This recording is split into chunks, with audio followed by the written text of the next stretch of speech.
Баршаңызға сәлем, есімім Гүлфия, каналыма қош келдіңіздер. Бүгін сіздермен осындай өте ерекше күріштің жасалу жолымен бөлісемін.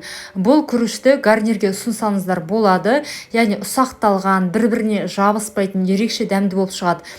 Тек гарнир ретінде ғана емес, осы күріштің өзінде жеуге болады, себебі өте дәмді болып шығады. Видеоның соңына дейін менімен бірге көріп, бірге жасап көріңіздер.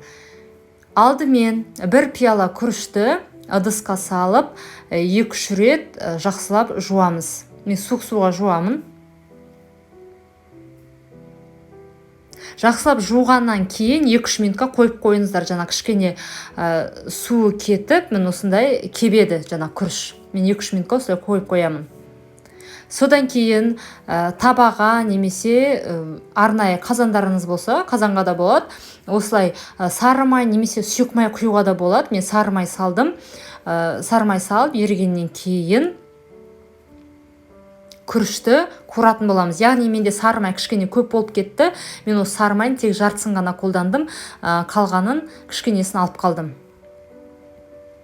Күрішті салып жақсылап тұрып, осы сары майда қуырамыз. Енді ұзақ қуырудың қажеті жоқ, себебі күріш қатты болып қалуы мүмкін, күйіп кетуі мүмкін. Сондықтан 2-3 минут қана ортаңғы отта қуырасыздар.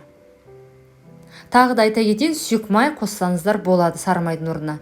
Бірақ сары маймен жасасаңыздар, жаңа сары майдың дәмі ерекше болып шығып тұрады бұл күріште. Сондықтан мен сары майға жасаймын.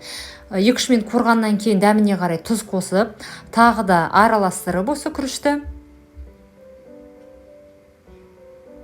Содан кейін 2 пиала қайнаған су қосамыз. Мен қайнаған су қосам, сол кезде күріш тез піседі. Және жақсылап араластырасыздар, шетіне жабысып қалмасын күріш. Жақсылап араластырып, содан кейін осы табанын қақпағын жауып қоямын. 15 минутта пісуі керек. Араластырмаймын, мүлдем араластырмайсыздар. Тиіспейсіздер, қақпағын жапқаннан кейін 15-20 минут арасында пісу керек. Менікі тура 15 минутта пісті.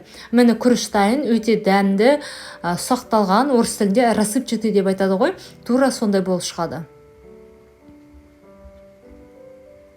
Егер осы рецепт бойынша күрішті дайындасаңыздар, комментарийға жазуды ұмытпаңыздар, лайк басып, каналыма тіркелуді ұмытпаңыздар. Осы видеоның астында подписаться кнопкасын бассаңыздар, тіркелесіздер.